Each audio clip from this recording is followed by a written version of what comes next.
আপনি যে যতটুক পারেন জীবনে শিক্ষা অর্জন করক্কা। দেখুন জানি মানুষে দুনিয়ার জমিনের মধ্যে একটা হায়াওয়ান যদি ফালে, গরুর বাচ্চা যদি ফালে, গাভিয়ে বাচ্চা দিছে, বাচ্চাটা বড় হইবার আগে ছোট থাকি যদি আপনি শিক্ষা দেয়, কি শিক্ষা? তারে তো ফড়ানির শিক্ষা নাই। বলে তুমি সকালে ঘুম থাকি উঠিয়া ও দিকে যাইবা, হেও রাস্তা চিনি যাইব, এই ও টাইমে তুমি খাইবা, ও টাইমে খাইব, ও টাইমে তুমি ঘুমাইবা, ও টাইমে ঘুমাইব। জেলা দেখাইবা ছোটবেলা যে শিক্ষা দিবা, ওটা হে শিক্ষা লইলা। একটা কুকুর ছানারে যদি মানুষে ছোটবেলা শিক্ষা দেয় যদি, তে ও কুকুরও দেখবায় যে একটা মালিককে তারে শিক্ষা দিব, শিক্ষাটা সে গ্রহণ করিলা। একটা ফাঁকিরে যদি পিঞ্জিরার ভিতরে রাখিয়াও যদি খেও, খতা যদি শিখাইলায়, খতা খও যদি হয় আল্লাহ খও, হ্যাঁ আল মোহাম্মদ হও বা আমার নাম হো, প্রতিদিন যদি হও, সে শুনতে শুনতে আল্লাহ হওয়া শিখিলায়, মালিকর নাম ডাকাও শিখিলায়। সুবহানাল্লাহ। এর জন্য যারা বিশেষ করিয়া সন্তান আদির মালিক হইছ, মালিক হওয়ার পরেও সবর উপরে দায়িত্ব আই যায়। সন্তান খালি খাওয়াইয়া লালন পালন করিয়া বড় করলে সন্তানের দায়িত্ব শেষ নাই। সন্তানের দায়িত্ব পালন করতে সন্তানকে উপযুক্ত শিক্ষা দিয়া গড়িয়া তোলা, এটা আমরার করণীয়, আমরার দায়িত্ব। এটা হইল গিয়ে আমরার দায়িত্ব, প্রত্যেকের হইল গিয়ে আমরার দায়িত্ব। দেখক বিশেষ করিয়া আল্লাহর হাবিব সাল্লাল্লাহু আলাইহি ওয়াসাল্লামে ফরমায়, মা মিন বানি আদমা মাউলুদুন ইল্লা ইয়ামুসসুহু শাইতান হিনা ইউলাদু ফায়াস্তাহিল্লু সারিখাম মিন মাসসিশ শাইতান গায়রা মারইয়ামা ওয়া ইবনিহা। আল্লাহর রাসূল ফরমান, প্রত্যেক আদমের ঘরে যখন সন্তান জন্মগ্রহণ করে, সন্তানটা জন্মগ্রহণ করার সঙ্গে সঙ্গে সেই সন্তানটারে শয়তানে স্পর্শ করিয়া থাকে। সন্তান জন্মর পরেও শয়তানে ছয়। শয়তান আমরার দুশ্মন। নবীজিরে শয়তানে কইছে, হে মোহাম্মদ, আমার দুশ্মন হইলে আদম, আদম জাত, আমরা হইলাম শয়তানর দুশ্মন। হে কর তার লাগি দুশ্মন হইলাম গিয়ে আমরা। আর আল্লাহ আমরারে কইছেন, ইন্নাহু লাকুম আদুউম মুবিন, শয়তান হইল গিয়ে তোমাদের দুশ্মন, তুমি দেন শয়তান তাকি বাসো। ওয়ালা তাত্তাবিউ খুতুওয়াতিশ শাইতান, শয়তানের ইত্তেবা করিও না। শয়তান আমরা কেউ দেখছি না পঞ্চায়েত? জি না, শয়তান আমরা কেউ আমরা দেখছি না, দেখা সম্ভব না, কিন্তু শয়তান আমরার দুশ্মন। আর শয়তানের লাগি দুশ্মন হইলাম গিয়া আমরা, আমরারে দেখতে পারে না। শয়তানে চাইব হারে কিলা কোন সময় পথ ভ্রষ্ট করত। এটা হইল কি শয়তানের কাজ। শয়তান কোন সময় মানুষের বেশি দাঁড় লয়, শয়তানে কোন কৌশলে মানুষরে তার কবজার মধ্যে নিয়ে ঢুকাইতে পারে। আল্লাহর রসুলে প্রশ্ন করলারে, বা শয়তান কোন কৌশলে কিভাবে তোমার কবজায় নেয়, তুমি কোনভাবে মানুষকে বিভ্রান্ত করতে পারো, তোমার মুঠির ভিতরে তুমি নিতে পারো। তখন শয়তানে জবাব দিলে, মুহাম্মদ, আমি একমাত্র কোনো কৌশলে কোনো ক্রমে তারে যদি আমি হারাম খাওয়াইলাই, হারাম খাওয়াই নিলে তারে আমার কবজার ভিতরে আমি লইয়াই। যে কোনো পন্থায় সে যদি হারাম খাওয়াইলে আপনারে আমারে, শয়তানে তার মুখা করিলায়। হারাম খাইলে মানুষ আল্লাহর এবাদত তাকি সরি যায়, এবাদত তাকি মানুষ একবারে সরিয়া দূরে যায় গিয়া। হারাম খাইলে এবাদত কবুল হয় না। অতএব হারাম খাওয়ার পরে মানুষে এই দুনিয়ার জমিনও আল্লাহ আল্লাহ করতে কোনো মজা পাইত নাই। ও শয়তানে তার মুখা নে গিয়া তখন সে যেখান কইব।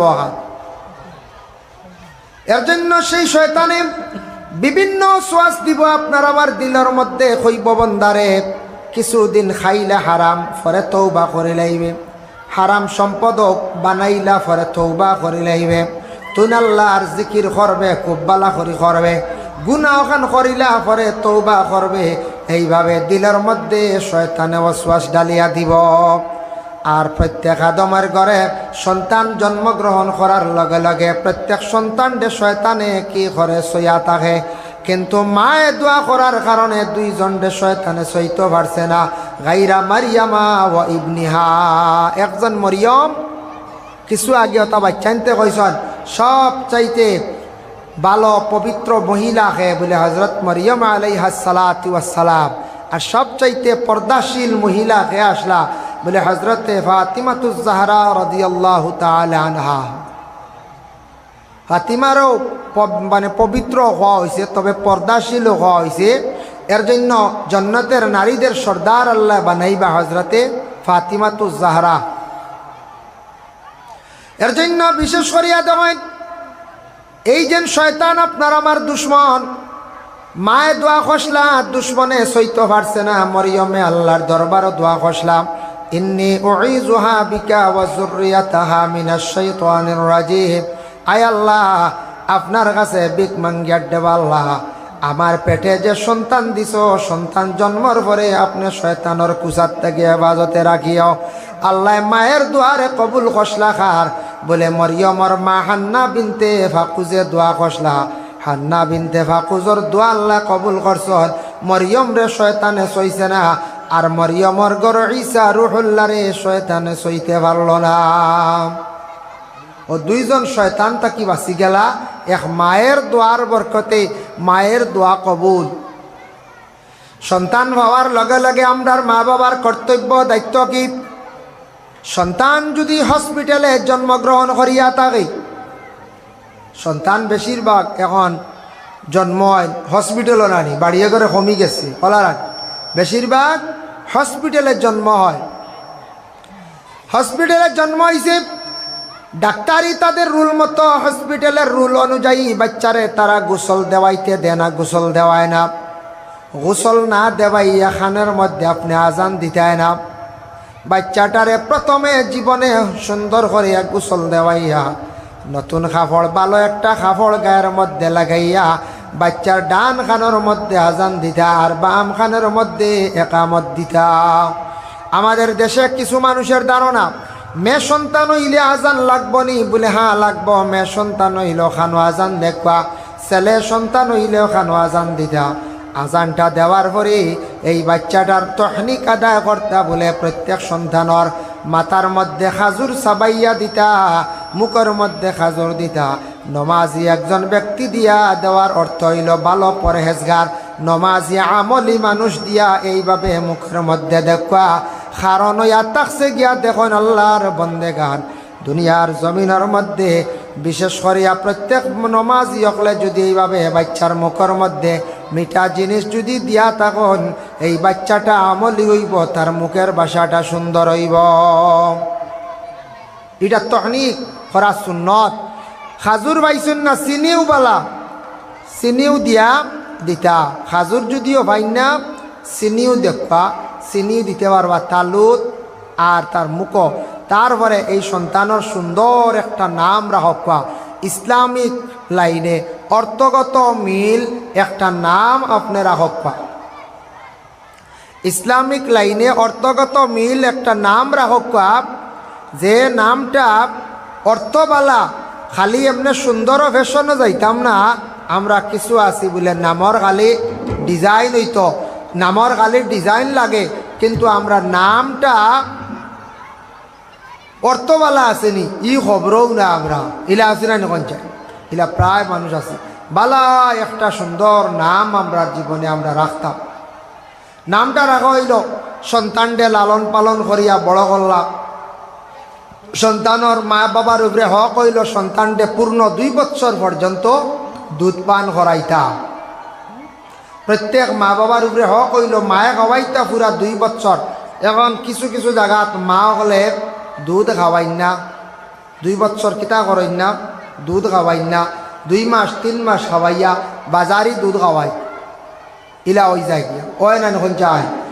ইলা যদি করেন তে সন্তানের হক আদায় হইল না। সন্তানের যদি দুধ থাকে না, দুধ খাইতে হন না সন্তানে বলে মার দুধ কম, তে বাজারে দুধ খাওয়ায়। আর দুধ তৈয়া যদি দুধ বন্ধ করেন সন্তানকে দুধ খাওয়াইন না, ই বাচ্চার হক আদায় হইল না। এটার তাকি প্রত্যেক সন্তান অগলর সম্পর্ক কমি যায়, মা বাবার তাকি মহব্বত কমে। নবীজে ফরমায় যে সন্তানডে মায় যত বেশি করিয়া দুধ খাওয়াইবা, তত বেশি মার সন্তানের মধ্যে মহব্বত আল্লাহ গাঢ় করিয়া দিবা। হক সুবহানাল্লাহ। এই মায়ের স্তনে যে দুধ যেটা আছে, নবী যে ফরমাইছেন দুনিয়ার বুকে এই দুধের চাইতে আর কোনো দুধ দিয়ে তুলনা নাই। এত ভিটামিন, এত ভালো দুধ। এই দুধ খাইলে ব্রেইন ভালো হয়, হার্ট মজবুত হয়। প্রত্যেক সন্তানটা মা হলে 2 বছর পর্যন্ত দুধ পান করাইতা। এই ফ্যাশনও আমরা দিতাম না। আমরার দেশে এখন বিভিন্ন ধরনের ফ্যাশন আরম্ভ হয়েছে। দুধ ছাড়াই দিন বাচ্চা ইন্তর 2-3 মাস খাওয়াইয়া বাদে খালি তুলা, আর মায়া খাওয়াই না। খাওয়াইলে বুঝিন শরীর নষ্ট হয়ে যায়, বুঝিন কমজোরি হয়ে যায়, বুঝিন এই কথা মনে আনিয়া অনেক মা হলে দুধ খাওয়াইত না। বাচ্চা ইন্তর হক আদা করে। দুধ না থাকলে ডাক্তার দেখাই, নতুবা মা হলে দুধ খাওয়াইতে, এটা হক। ভাই মুসলমান, এখন দেখো আর একটা জিনিস আমাদের দেশের মধ্যে আরম্ভ হয়েছে ডাক্তারদের কাছে।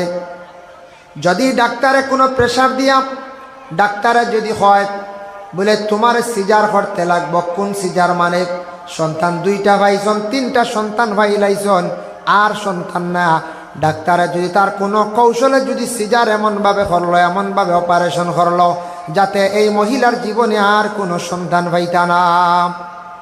যদি ইলা কোনো চাপর মুখে পড়িয়া কোনো ডাক্তারে করে লিছি, সরকারের অর্ডার, এটা দুসরা আলোক।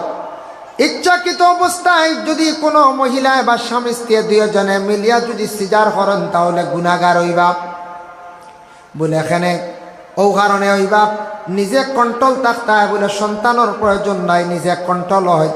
আপনি যদি এইভাবে একজন মহিলার যদি এইভাবে সন্তান না পাওয়ার জন্য ব্যবস্থা যদি করিলেন আপনার জীবনে, তাহলে দেখো 2 সন্তানের মালিক হইছেন, হঠাৎ সেই মহিলার স্বামী মারা গেছেন, কিবা তো স্বামীর তাকে কোনো কারণবশত আলাদা হয়ে গেছেন। এই মহিলার ভবিষ্যৎ আছে, মহিলায় অন্য স্বামী গ্রহণ কর্তা, বিবাহ কর্তা, কিন্তু অন্য কোনো স্বামীর ঘরে যাওয়ার পরে জীবনে আর কোনো সন্তান তো পাইতা নাই। এই মহিলা সন্তান পাওয়া সম্ভব নয়, যার জন্য এইভাবে অপারেশন তাকে সারা বিরত থাকা, এইভাবে অপারেশন তাকে বিরত থাকা। কারণ যদি একজন মহিলার লাইফ লিয়া টানাটানি বলে, আপনি আমি সারা গুনাহগার হয়ে যাব যদি এইভাবে জিনিসও যদি তাকি যায়। ইচ্ছাকৃত অবস্থায় কোনো গ্যারেন্টি নাই মানুষের জীবনে, গ্যারেন্টি আছে না। সন্তান পাওয়ার লগে লগে প্রত্যেক সন্তান দেখো ছোট থাকি কিছু বড় যেই সময় গেল সন্তানের মাত কথা শিখিলাইল, তখন মা বাবার উপরে দায়িত্ব আছে। বিশেষ করিয়া মায়ের সন্তানে কখনো ইসলামিক শিক্ষা জানার শিক্ষাটা পুরাপুরি দেওয়ার উপযোগী সময় হয়েছে না। এর আগে সন্তানটা ছোট থাকতে তারে সুন্দর সুন্দর কথা শিক্ষা, আল্লাহর জিকির শেখায়, কলিমা তারে শিক্ষা সুন্দর করিয়া তারে মাত কথা শিখাই দাম। কোনো বাচ্চা যদি অশ্লীল ভাষা যদি প্রয়োগ করে তারে দমক দিতাম। যখন সে মোটামুটি কিছু পড়ার উপযোগী হয়ে গেল, সবাই মক্তবের মধ্যে সন্তানকে দেখবা, সন্তানদের সবাই মক্তবের মধ্যে দেখবা, সবাই মক্তবের শিক্ষা যেটা বাবা এত গুরুত্বপূর্ণ শিক্ষা, এই শিক্ষাটা যদি আপনার কোনো সন্তানদের ছেলেরে মেয়েরে যদি আপনি দেন না, এই সন্তান যত জেনার উচ্চ শিক্ষিত হোক না কেন সে নাস্তিক মুরতাদ হয়ে যাইব। এর কারণে ইসলামিক শিক্ষা আমরা যেটা এটা খুবই গুরুত্বপূর্ণ এবং প্রত্যেক মুসলমানদের নরনারীর উপর হইয়া থাকছে কি এটা শিক্ষা অর্জন করা ফরজ। ভাই মুসলমান, এর লাগি সবাই মক্তবের গুরুত্ব আমরা দিতাম। এখানে দেওয়ার পরে কি হয় বলে কোরআন শরীফ পড়ানি হয়, এখানে ফরজ ওয়াজিব সুন্নত মুস্তাহাব গুলা শেখানির পরে ইমাম সাহেব আবার কি করেন, সবাই মক্তবের শিক্ষক হলে বাচ্চাদের কোরআন শরীফ তিলাওয়াত শিখায়। এই কোরআন শরীফে আবার শুদ্ধ করে পড়ার জন্য রমজান মাসের মধ্যে কারিয়ানা আছে, কারিয়ানা মাদ্রাসাও আছে, তারপরে কোরআন শরীফর অর্থ বুঝার লাগে খারিজা মাদ্রাসা আছে। আর সেই কোরআন শরীফ শুধু হিফজ করার জন্য লগিয়া হাফিজিয়া মাদ্রাসা।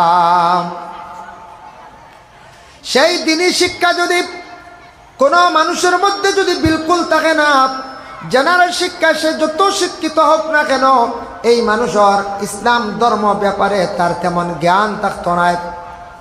আমি একদিন একটা বই পড়িলাম, নেতাজি সুভাষচন্দ্র বসু, নাম শুনছেন আপনারা, উচ্চ পর্যায়ের একজন ভারতীয় নাগরিক ছিল, জ্ঞানী ব্যক্তি ছিল। তার জীবনী পড়িয়া দেখলাম কিভাবে তার শিক্ষা অর্জন করলা, কিভাবে বাইরে মালয়েশিয়া গেলা পড়াশোনা করলাম, ব্রিটেনও গিয়া পড়াশোনা করলাম। পরবর্তীতে পড়া শেষ করিয়া মহাত্মা গান্ধীর সঙ্গে পরামর্শ করিয়া দেশ স্বাধীন করতে গিয়া আমাদের ভারতবর্ষে ইংরেজদের বিরুদ্ধে কি পরিমাণ তাই লড়াই করলা।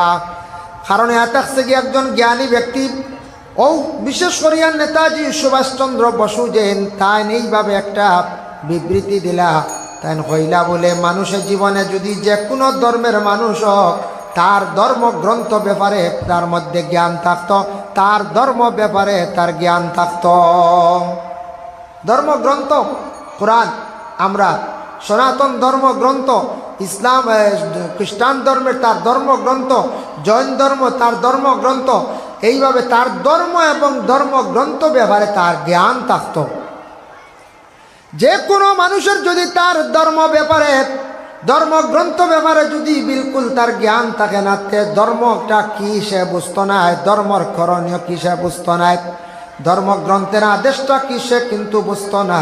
এর জন্য প্রত্যেক মানুষে তার ধর্ম ব্যাপারে জ্ঞান থাকা অত্যন্ত দরকার। নেতাজি সুভাষচন্দ্র বসু স্কুল লাইফ পাঠশালাত পড়ার থাকতে সময় স্কুলে গেলা, যাওয়ার পরে এক বাঙালি ছেলের হাত ইংরেজর এক ছেলের হাত লাই গেছিল, ইংরেজর এক ছেলের সঙ্গে। সে কিন্তু বাঙালিরে মারি দিল। তাই দেখছ স্কুল ছুটি হওয়ার পরে সেই ইংরেজের ছেলেরে কইলা তুমি কোন কারণে তার উপরে হাত তুললাই খসায়।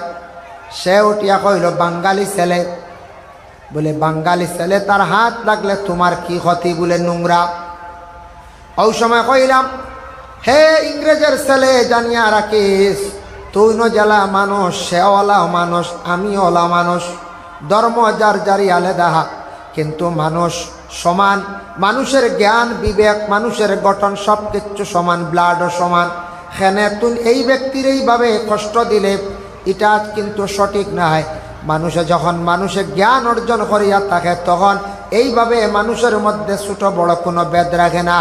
হে ইংরেজের ছেলে জানিয়া রাখিস, আজকে তুই তার উপরে হাত তুলছ, এইভাবে আর কোনোদিন কোনো বাঙালি, এইভাবে কোনো হিন্দিভাষী মানুষের উপর তুই যেন আর হাত তুলিস না। সুবহানাল্লাহ, কত সুন্দর একটা মহাত্মা দিয়েছেন নারী।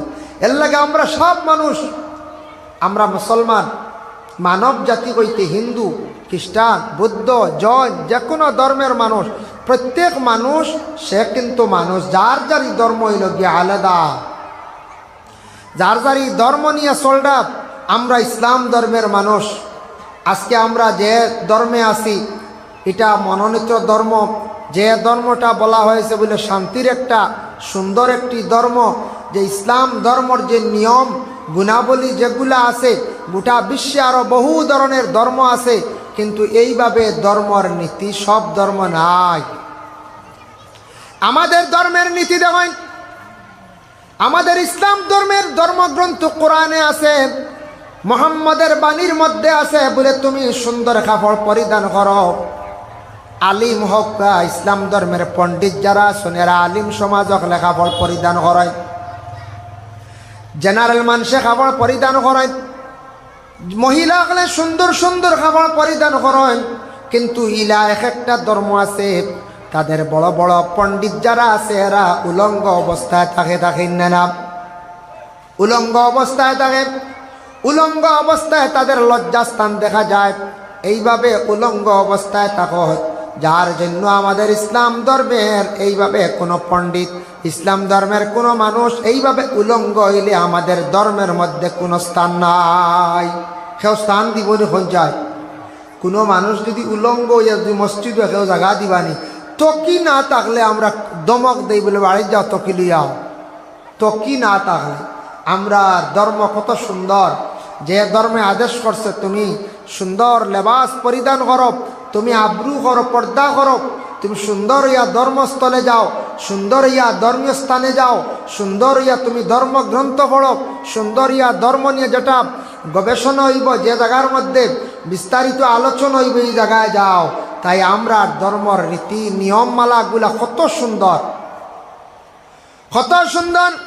এর জন্য বিশেষ করে আল্লাহর বন্দেগান আমাদের ইসলাম ধর্মের মহাগ্রন্থ কোরআন, কোরআনের মধ্যে আল্লাহ ঘোষণা করছেন ইকরা বিসমি রাব্বিকাল্লাযী খালাক। এই আয়াত নাজিল হইল আমার নবীজি জবলে নূর উচ্চা একটি পাহাড় মক্কায় অবস্থিত। সেই পাহাড়ের মধ্যে যখন রাসূলুল্লাহ সেই গারে হেরার মধ্যে গিয়া প্রতিদিন আল্লাহর ইবাদত বন্দেগী করতে মশগুল ছিলা, হযরতে খাদিজাতুল কুবরা রাসূলুল্লাহর জন্য খাবার বস্তু নিয়ে যাইতা। এত উঁচা পাহাড়, এখনো গেলে দেখবা 40 থেকে 50 মিনিট সময় লাগে সেই উঁচা পাহাড়ের মধ্যে গিয়ে পৌঁছিতে। যে জায়গায় আল্লাহর রাসূলে আল্লাহর ইবাদতের মধ্যে মশগুল ছিলা, সেই জায়গায় সর্বপ্রথমে হযরতে জিবরিল আমিন আলাইহিস সালাতু ওয়াস সালাম গিয়া কইলা, হে নবী আপনি ফড়কা, ও নবী আপনি ফড়াই। বলে কি ফড়াই? আল্লাহর নামে ফড়ন, যে আল্লাহ পাক রব্বুল আলামিনে আপনারে সৃষ্টি করছেন, ওই আল্লাহর নামে আপনি ফড়ন। নবীজি পড়িস, লম্বা আলোচনা। নবীজি চাপা খাইছেন, আমার নবীজির কম্পন শুরু হয়েছে, নবীজির জ্বরের ভাব আইছে, কিন্তু জিব্রাইলে চাপা দিছেন। চাপার লগে লগে আস্তা কোরআন গিয়া জিব্রাইলের চাপার লগে লগে নবীজির ভিতরে গিয়া মুকম্মল কোরআন গিয়া ভিতরে ঢুকে গেছে গিয়া। হক সুবহানাল্লাহ। আস্তা কোরআন গিয়া নবীজির ভিতরে। তাই নবীজি আসলে হাফিজে কোরআন। আল্লাহর রসুলের জীবনে 2 রাকাত নমাজ পড়িছেন 20টা সিজদা দিয়া। আল্লাহর রসুলের 20টা সিজদা দিয়ে 2 রাকাত জীবনে নামাজ পড়িছেন। হায়রাতুল ফিকা সেই কিতাবের মধ্যে লেখছেন, নবীজি একদিন 2 রাকাত নমাজ পড়িছেন, নফল নমাজ। আস্তা কোরআন খতম করছেন। কোরআনের মধ্যে 114টা সূরা আছে, 14টা রাসূলুল্লাহ সিজদা দিছেন। আর 2 রাকাত নমাজে 60টা সিজদা, 14 আর 6 হইল গিয়া 18টা সিজদা। আর 2টা সিজদা দিছেন নমাজের মধ্যে। এক জায়গাত বেড়া খাইলিসলা, গলত হইছিল। আল্লাহর রাসূলে মাত্র 2 রাকাত নমাজ পড়লা, মুকম্মল কোরআন শরীফ খতম করিয়া রাসূলুল্লাহ তান জীবনে 20টা সিজদা দিয়া নমাজ পড়িলা। আমাদের নবীর মতো খেইলা আসন দুনিয়ার জমিন 2 রাকাত নমাজ পড়তা, মুকম্মল কোরআন খতম করতা, খেয়রের পক্ষে সম্ভব নাই। সম্ভব নি কইছায়? জি না। আমরা 26 ইসমা যদি এসা রক্ত হয়ে যাবে জুত করে আমরা। হ্যাঁ, জুমাবারে যদি ইজা সুরা মুনাফিকুন ইজাতে বাদর জুম্মাত কইবা যায় কি উত্তর মসজিদ লম্বই কত ডর নানি আমরা। আর যে নবীজিয়ে কত লম্বা আস্তা কোরআন শরীফ খতম করিয়া নামাজ আল্লাহর রসুলে পড়াইছে। এর জন্য বিশেষ করিয়া শিক্ষার দরকার আছে বাইরে। শিক্ষা আমরা লাগি 2টা। অন্যান্য ধর্মের মানুষ যারা আছেন তারা জেনারেল শিক্ষা নিয়ে তারা বেশিরভাগ অগ্রসর। জেনারেল শিক্ষা নিয়ে তারা গুরুত্বপূর্ণ আলোচনা করে, জেনারেল শিক্ষা নিয়ে ব্যস্ত। কিন্তু আমাদের ইসলাম ধর্মের 2 দিকে শিক্ষা, আমরার জ্ঞান বেশ। এর লাগে মুসলমানদের যতটুক জ্ঞান আছে বাবা, অন্যান্য ধর্মের মানুষের মধ্যে ততটুক জ্ঞান নাই। হয়তো তার জেনারেল নলেজ আছে, জ্ঞান আছে, কিন্তু মুসলমানদের আল্লাহ এতটুক ধৈর্য শক্তি আল্লাহ দান করছে। যত কঠিন কাজ যেগুলা মুসলমানরা করে না, মুসলমানরা ইসলাম ধর্ম ব্যাপারে একটা জ্ঞান আছে, জেনারেলটাও জ্ঞান আছে। আর অন্যান্য ধর্মের মানুষদের বেশিরভাগ পাইবা শুধু তার খালি জেনারেল জ্ঞান নিয়ে ব্যস্ত, ধর্ম ব্যাপারে ধর্মগ্রন্থ ব্যাপারে তাদের তেমন জ্ঞান নাই। আমাদের জ্ঞান বেশ, কিন্তু আরও কিছু জ্ঞান বেশ হইল অনেক। সামান্য যদি আমরা খেয়াল করতাম, ইকরা শব্দটা সর্বপ্রথম আসছে। এর জন্য পড়ার কথা কইছে, বাইরে পড়ার প্রয়োজন। প্রতি মা বাবার সন্তানদের জীবনে পড়া, ইসলামিক পড়া এবং জেনারেল পড়া যেটা আছে, পড়ার উপরে গুরুত্ব দেয়। আর বলে পড়া শিকার পরে আমরার দরকার আছে কিছু বায়ান। সবে কিন্তু বাংলা পড়া জানি না, সবে বাংলা পড়া জানি। আপনি বাংলা বই আনিয়া কিনিয়া পড়কা, নবীজির জীবনী আপনি কিনিয়া পড়ন, আপনার নবীজি সম্পর্কে আপনার জ্ঞান বাড়ব, নবীজির জীবন আদর্শ প্রতি আপনার খেয়াল হইব, নবীজির জিন্দগিটা কীভাবে কাটল। আপনার ঘরের স্ত্রীর আয়েশা সিদ্দিকার জীবনী কিনিয়া দেন, খাদিজাতুল কুবরার জীবনী আপনি কিনিয়া দেন। আপনার ঘরে উপযুক্ত মেয়ে আছে, মেয়েটারে নিয়া হাসান রাবিয়া বছরের জীবনী কিনিয়া দেখবা। এইভাবে যদি আপনার মেয়ে সন্তানে যদি রাবিয়া বছরের জীবনী পড়ে, দেখবা সেই মেয়েটায়, বা ফাতিমার জীবনী কিনিয়া দেখবা সেই মেয়েটায় এরা কিভাবে আল্লাহর ইবাদত বন্দেগী করলাম। ছেলে সন্তান যুবক ভাইয়ান যারা আপনারা সাহাবীদের জীবনী কিনিয়া পড়ক্কা, ওলি আল্লাহর জীবনী আছে, সাহাবীদের জীবনী আছে, এইভাবে নবীজির জীবনী আপনারা পড়ক্কা। আমরা পড়ার মধ্যে বেশিরভাগ দুর্বলতা, যার কারণে অনেক কিছু আমরা জানার দরকার আছে, প্রয়োজন আছে, আমরা কিন্তু জানি আর না।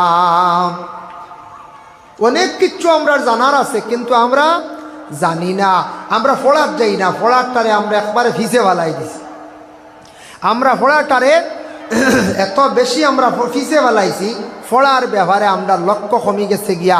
আমরার ধারণা আমরা যতটুক জানি, দেখুন পড়ার ব্যাপারে বহুত ফিসে আমরা পড়ে গেছি। ফিসে পড়ছি না না আলোচনা করলে বুঝাইবা। দেখুন এর কারণে বাইরে কিছু ম্যাগাজিন আছে নিয়ে পড়াই, ঈশ্বরচন্দ্র বিদ্যাসাগর উনার জীবনী আপনি নিয়ে পড়াই, চেপে রাখা ইতিহাস আপনি নিয়ে পড়াই, আপনার জীবনে মাসিক পত্রিকা বাইর হইছে আপনি কিনিয়া নিয়ে পড়াই। পড়ার দরকার আছে, জানার দরকার আছে।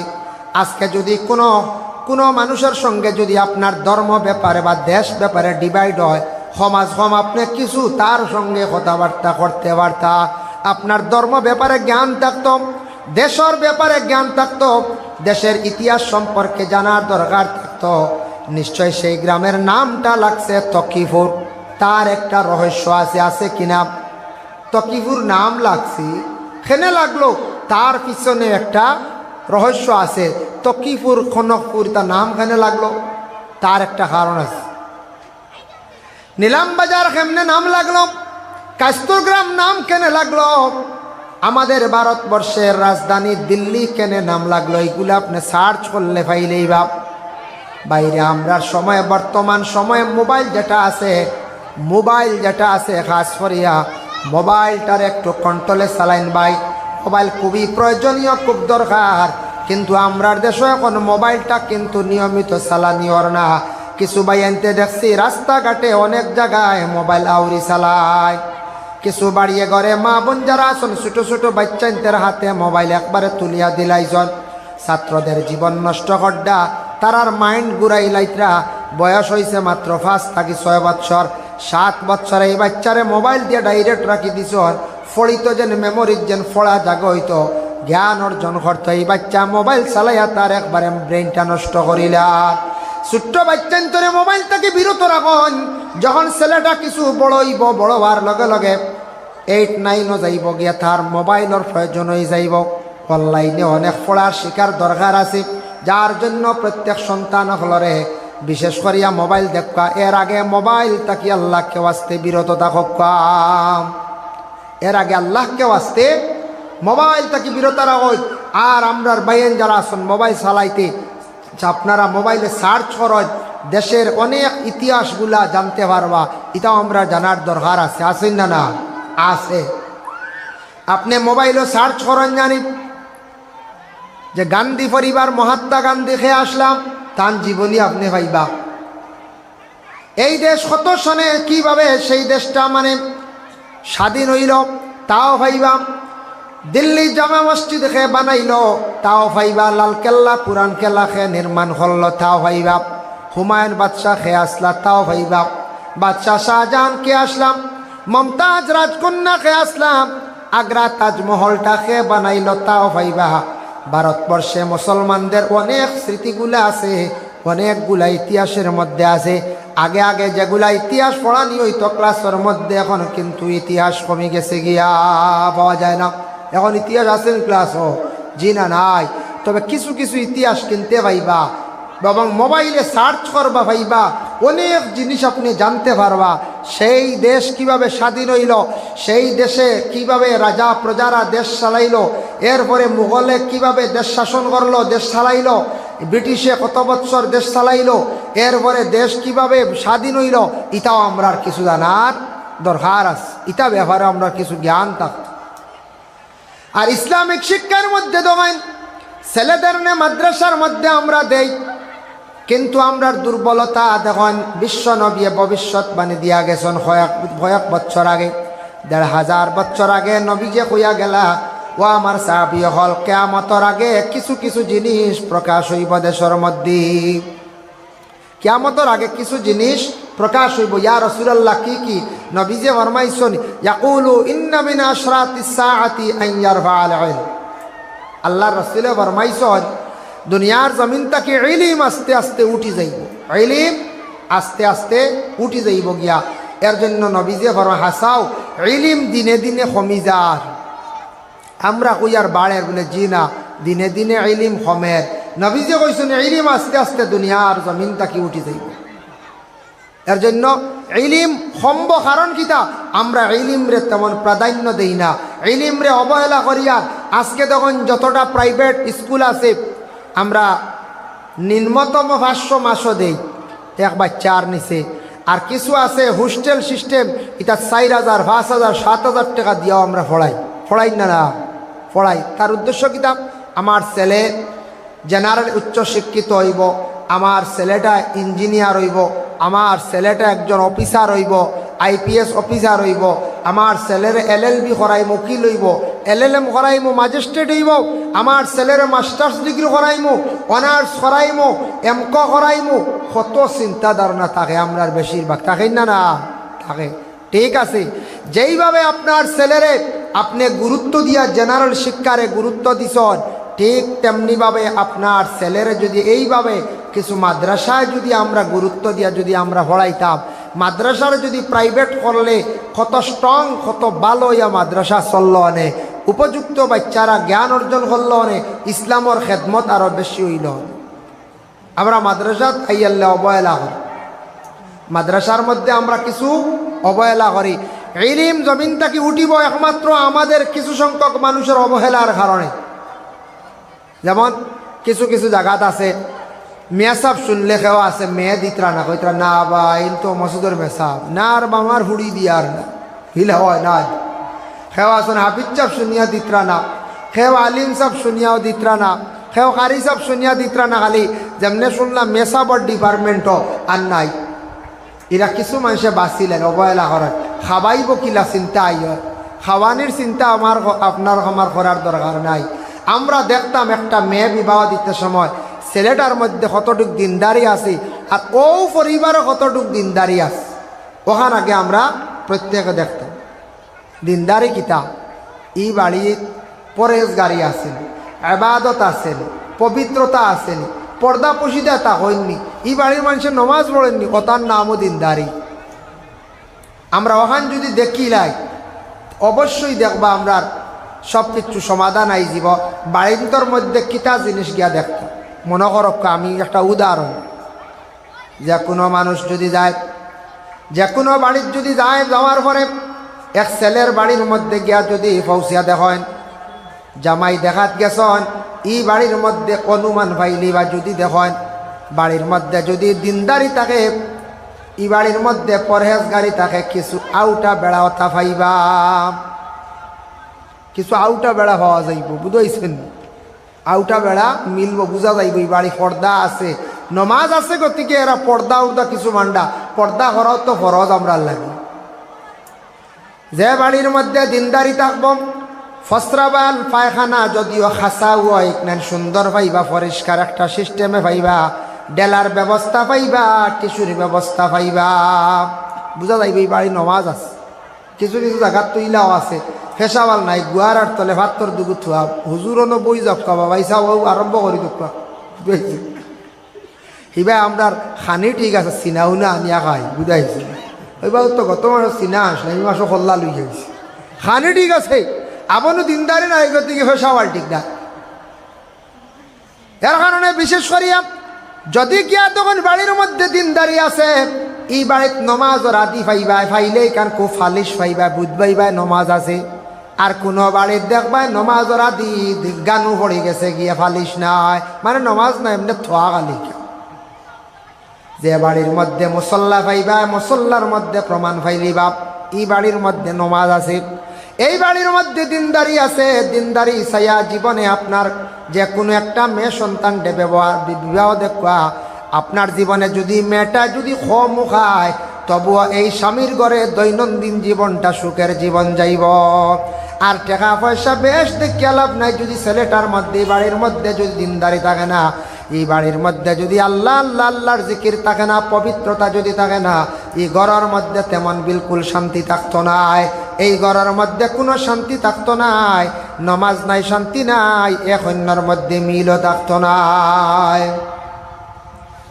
অবশ্যই এর জন্য বিশেষ করিয়া ও জিনিসটা আমরা চাইতাম। রাসূলুল্লাহর কন্যা হযরতে ফাতিমাতুজ জাহরা রাদিয়াল্লাহু তাআলা আনহারে বিবাহ দিছুন আলীর সঙ্গে, বড় গরিব সাহাবীর সঙ্গে বিবাহ দিলে আল্লাহর রাসূলে। কিন্তু ফাতিমা জীবনে আলীর ঘরে জীবন কাটাইলাম, একটা দিন কষ্ট হইয়াও কিন্তু বাবার কাছে গিয়া দুঃখ প্রকাশ করেন না। ওলা দিন গেল ফাতিমার আলীর ঘরে দেখেন। হযরতে ফাতিমায় বর্ণনা করেন, তান একদিন আব্বার কাছে কইত্রে, আব্বা গতকালকে আমার স্বামী আপনার দামান বাইরে গেছলা খাজ খামক, কোনো দিকে খাজ পাইছেন না, আইজ আবার ঘর থাকি বাহির হইয়া গেছ, জানি না খাজ পাইলা কিনা। বলে মা গ কি খাইত্রায়? বলে আব্বা আজকে 2 দিন হয়ে গেছে, 3 দিনও পড়ে গেছে, চুলায় আগুন দিছি না, কোনো গুস্তর ব্যবস্থা নাই, আমরা রুটি তাও দিয়ে বানাইতাম ইলা ব্যবস্থা নাই, ফানি আর খাজুর খাই আমরা জীবনটা কাটাইয়ার। ওলা জিন্দগিটা কাটলো ফাতিমার জীবন। কিন্তু একটাবার ফাতিমায় আলীর কথা, এই দুঃখের কথা কিন্তু গিয়া তান বাবার কাছে কইছেন না। অতটুক সবরদার ধৈর্য ধারণ করছেন ফাতিমায়। এর জন্য আল্লাহর বন্দেগান মহিলাদের জীবনে ধৈর্য আল্লাহ দিছে। যখন জানি মহিলাদের জীবন খেওরের অধিক কষ্টে যায়, মহিলাদের জীবনটা স্বামীর ঘরে যাওয়ার পরে কিছু কিছু মহিলা হলে বড় কষ্ট হয়, কিছু মহিলা হল কারণ যে স্বামীর মধ্যে মানবতা নাই, যে স্বামীর মধ্যে বিশেষ করে আদর্শ নবীজির জীবন আদর্শ নাই, যে স্বামীর মধ্যে আদব আখলাক চরিত্র সুন্দর নাই, পরের মহিলা ঘরের মধ্যে আনিয়া জীবনে নির্যাতন চালাইব। যার মধ্যে নামাজ থাকবো, যার মধ্যে বিশেষ করিয়া নবীজির জীবন আদর্শ থাকবো, তার শিক্ষা থাকবো, জানিয়া রাখবা এই ছেলেটা কোনোদিন অন্য কোনো মহিলার উপরে এমন আঘাত করতো নাই। যদিও কোনো সময় মহিলারে সংশোধন করতে গিয়ে একটু দমক দিব, শাস্তি দিব, দেওয়ার কিন্তু অধিকার আছে, কিন্তু চরমভাবে কোনো মহিলার উপরে কোনো আঘাত দিত নাই, মহিলার জীবনে সে কখনো কষ্ট দিত নাই। এর জন্য আমাদের দেশে এই যে ইসলামিক শিক্ষাটারে অবহেলা করিয়া আর গতিকে ইলিমটা জমিন থেকে বিদায় হয়েছে। আর কারণ হইল গিয়া ইলিম দিনে দিনে কমের, আমরা দেখি আর বাড়ির হালেকে কমি যার। আগে আগে বড় বড় পণ্ডিত হলে যেটা বই লেখলা, বড় বড় মুহাদ্দিস হলে যেটা কিতাব লেখলা, বড় বড় মুফাসসির হলে তফসির লেখলা। এখন কয়জন আমরা কিতাব লেখনেওয়ালা আছি নাই? কারণ ইলিমটা কমের, আমরা অবহেলার কারণে আমরা এখন খাইব কিলা চিন্তা করিয়া মেয়েও বিবাহ দেন না, অনেকে ডরাইয়া কেউ ছেলে বিবাহ দিতরা না, অনেক বাচ্চা নিতে পড়ার যাইতরা না বলে চল মুখিলা খাই মুখিলা মানুষ অবহেলা করে। এর কারণে দুনিয়ার জমিন থাকি নবী যে ফরমাইছেন ইলিম আস্তে আস্তে উঠি যাইব, আইয়ার ফাল ইলিম উঠি যাইব গিয়া। কিন্তু আমরা জানি না নবী যে ফরমাইছেন যদি একটা ছেলে তার জিন্দগির মধ্যে সে যদি দেখে তার জীবনে রুজি রোজগার আবর না, সে দিনদারি একটা মহিলা বিবাহ করো। ছেলেটা যদি দেখে তার জীবনে রুজি রোজগার না, দিনদারি একটা মহিলা বিবাহ করো। এক সাহাবী গরিব গিয়া কইলে, ইয়া রাসূলুল্লাহ আমার তো গরিবই যায় না, নবীজি ফরমাইছেন বিবাহ করলিছুন। বলে জি না। বলে তেম বিবাহ করিলাও আল্লাহ তোমার গরিবই দূর করবো। তাই বিবাহ করছ। কয়েকদিন পরে গিয়া কইলে, ইয়া রাসূলুল্লাহ বিবাহ তো করলাম, আপনি কইসলা আবার তো গরিবই যায় না। নবীজি ফরমাই যাও আরেকটা বিবাহ করলি, করলা 2 বিবাহ, আবো নাই। আরো কয়েকদিন পরে গিয়া কইল, ইয়া রাসূলুল্লাহ 2 বিবাহ করলাম, আপনি কইলা কোনো গরিবই তো যায় না, কোনো রুজিরও লাইন ভাই না, কিচ্ছু না। নবীজি ফরমাই যাও আরেকটা বিবাহ করিও, করিয়া কাম করিও লগে। বলে কিতা? জঙ্গলে যাইও বাঁশ আনিও, জঙ্গলে যাইও বিভিন্ন সামান আনিয়া ঘরের বিবিয়কলরে দিয়া কইও হাতর কাজ করতা, ওটা বাজারে নিয়ে বিক্রি করিও, আর ওটা বেশিও, আল্লাহ তোমার গরিবী দূর করো। সুবহানাল্লাহ। বুঝাইছে? ও সাহাবী গেছেন রাসূলুল্লাহর আদেশ ক্রমে বাড়িতে গিয়া ঘরের বিবিয়কলরে কইলা, বলে রাসূলুল্লাহ আদেশ করছেন, বলে নবীজি কইছেন নি যাই। ও জঙ্গল থাকি বাঁশ আনিয়ে দেওয়া আরম্ভ করলা, ময়ূরের ডানা দেওয়া আরম্ভ করলা, এরা বিভিন্ন ফুল বানাইলা, বাঁশ দিয়া বিভিন্ন জিনিসপত্র বানাইলা, স্বামী বাজারও যাওয়া আরম্ভ করলা, বিক্রি করা আরম্ভ করলা, আর আস্তে আস্তে তান খালি রুজি বাড়া আরম্ভ হইল। সুবহানাল্লাহ।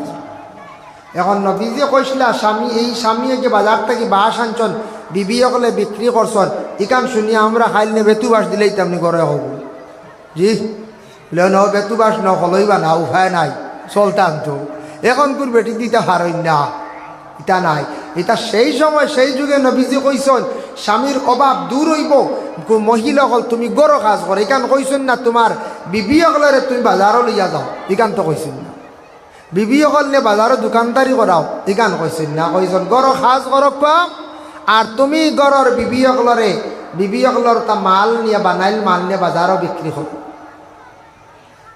এর জন্য নবীজি ফরমায় ও সাহাবী তোমার গরিবী দূর হয়ে গেছে বলে হ্যাঁ ইয়া রাসূলুল্লাহ আমার গরিবী দূর হয়ে গেছে আল্লাহর রাসূল ফরমায় যদি রাখে ওর যদি গরিবী দূর হয় না দিনদারি একজন নেককার মহিলা বিবাহ করো যে মহিলাটা আদর্শবান এইভাবে চাইয়া তোমার জীবনের মধ্যে সেই মহিলা বিবাহ করো জিন্দগির মধ্যে ফায়দা মন্দ ভাই আমাদের দেশে প্রায় জায়গাত মানুষে জিজ্ঞাসা করেন হুজুর আমার ছেলেটা হাফিজ সাহেব বা আলিম সাহেব একজন আলিম মেস একজন হাফিজ মেয়ে সাইয়ারা শুনি আমরা ভাই না মানুষে অবস্থায় কোনো মাদ্রাসাত পড়া মেয়ে আসনি বুঝে যে মাদ্রাসাত যদি পড়নেওয়ালা থাকে কমসে কম মাদ্রাসাত যাওয়া আবার সময় একটা ইউনিফর্ম লাগানি হয় এটা মেয়েটার নিশ্চয় চরিত্র ব্যবহার ভালো হইব অন্যান্য স্কুল কলেজ ইউনিভার্সিটির থাকি এই যে মাদ্রাসা যেটা বানাত মাদ্রাসা আছে এটার আসা যাওয়া পড়াশোনা বেশম হইব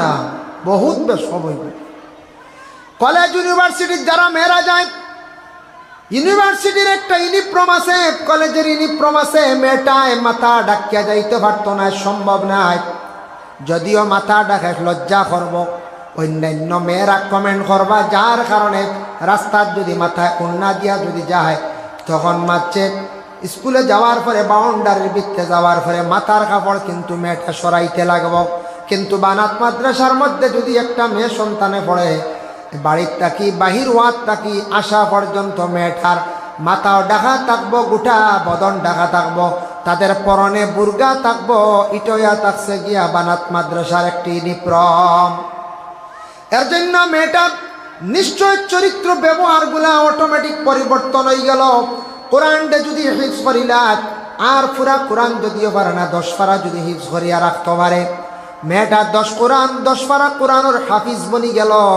10 পারার হাফিজ যদি বনিয়া সেই মহিলা যদি তাকে 10টা পারার যদি খেদমত করি এইভাবে মেয়েরা অনেক মানুষে তালাশ করে জেনারেল আমি নিজেও পাইছি বলে হুজুর মাদ্রাসাত পড়া বানাতো পড়া কিতা হাফিজ মেয়েরা মিলে আমার খুব ইচ্ছা জীবনে হলা একজন মেয়া শূন্য আমরা তালাশ করি ভাই না কারণ মাদ্রাসা কম বানাত আমরা পড়াত দেই না কই আমার মেয়ের লাইফ অন্ধকার হইব নষ্ট হইব বলে জি না আপনার বেশি বিশেষ দরকার মেয়ে যদি উচ্চ শিক্ষিত বানাইতে চায় পড়া কোনো বাধা নাই পড়াইতে গেলে মেহনত করতে লাগবো কিন্তু এইভাবে ইসলামিক প্রতিষ্ঠান বানাত যেটা আছে তার যদি আপনি মেয়েটা পড়ানির পরে দেখবা এই মেয়েটার গুণ আলাদা চরিত্র আলাদা হয়ে যায় বহুত বেশ সময় অনেক ছেলেরা জীবনে দেখলাম বাইরে মনে কিচ্ছু আনবা না আমরা জীবনে এইলা কেস পাইছে আমাদের কাছে আইসে সমাধানের লাগে এইভাবে আইসন স্কুল কলেজ ইউনিভার্সিটি পড়াইছেন স্টুডেন্টস যারা আছেন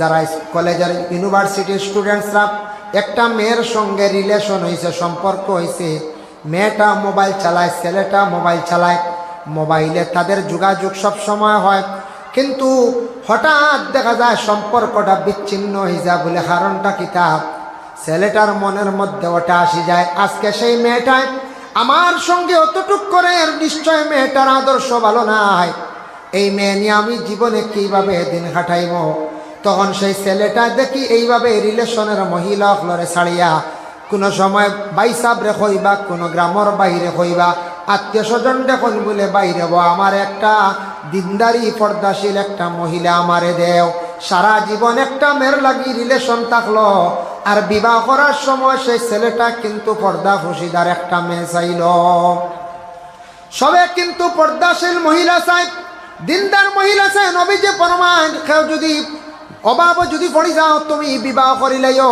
রিজেকর মালিক আল্লাহ কোনো দিনদারি মহিলা যদি তোমার ভাগ্যে যদি জুটি যায় কোনো মেয়ে আপনার ঘরে আসার পরে আপনার জিন্দেগিতে রুজি রোজগার আল্লাহ বাড়াইয়া দিবা দিনদার মহিলা আপনার ঘরে যাইব নামাজ পড়িব তাহাজ্জুদ পড়িব গভীর রাত উঠি আল্লাহর দরবারে খান্দি ভাই আল্লাহ আমার এই স্বামীর ঘরে দিছে, আমার স্বামী গরিব দেখিয়ার আল্লাহ আমার স্বামীর রুজি রোজগার বাড়াইয়া দাও, স্বামীর হায়াত বাড়াইয়া দাও। মহিলা স্বামীর জন্য দোয়া করব, শুকরিয়া আদায় করব। এর জন্য এইভাবে দিনদার মহিলার দোয়ার বরকতে এই মহিলার কারণে স্বামীর জিন্দেগি আবার উন্নত হয়ে যায়। যত বেশি পর্দাশীল দিনদার মহিলা থাকব, মহিলার কারণে স্বামীর সম্মান মর্যাদা আল্লাহ জমিনও বাড়াইলায়। এর জন্য আল্লাহর বন্দেগান দয়া করিয়া ইসলামিক শিক্ষার উপরে আমরা একটু গুরুত্ব দিতাম। ছেলেদের মাদ্রাসা কিছু দেওয়ার চেষ্টা করেন, বা না যেহেতু মাদ্রাসা আছে আপনারা স্কুলও কিছু পড়াইছেন, পরবর্তীতে মাদ্রাসা যদি একটা মেয়ে দেন কোরআনে হাফিজ যদি বনি যায়, আপনি হাফিজর মা বাপ বনি গেলা। যদি পারে না 10 পারাও যদি পড়ে, এদিকে উর্দু যদি পড়ে, উর্দু পড়ার পরে মেয়েটা মাসাইলের কিতাব পড়িতে পারব, বেহেস্তি জৌর পড়িব, মাসাইলে শরীয়ত পড়িব, কানুনে শরীয়ত পড়িব, অনেক মাসলা ব্যাপারে সেই মেয়েটার কাছে মেয়েটা অবগত থাকবো। আর মাদ্রাসায় পড়ার পরে তার চরিত্র অটোমেটিক পরিবর্তন হয়ে যায়। যেলে একটা ছেলে মাদ্রাসাত দিলে নবীজির সুন্নতি লেবাস লাগানির পরে সেই ছেলেটায় শর্মেও কইবা আমি আউরি চলাফেরা করলে মানুষে খারাপ পাইবা, তখন সেই মেয়েটা ঠিক তেমনিভাবে এই মাদ্রাসার মধ্যে যদি পড়ে তাহলে সেই মেয়েটা কই পড়ে আমি তো আউরি চললই তো না, কারণ আমি বানাত মাদ্রাসায় পড়ি আর আমার এখান নাম হইল মাদ্রাসা ইসলামিক প্রতিষ্ঠান। ভাই মুসলমানের লাগে বিশেষ করিয়া দিনদারি মহিলা আমাদের প্রয়োজন, মেয়েদের শিক্ষার প্রয়োজন। আমরা মেয়েদের জেনারেল শিক্ষার ব্যাপারে আমরা বেশি গুরুত্ব দেই।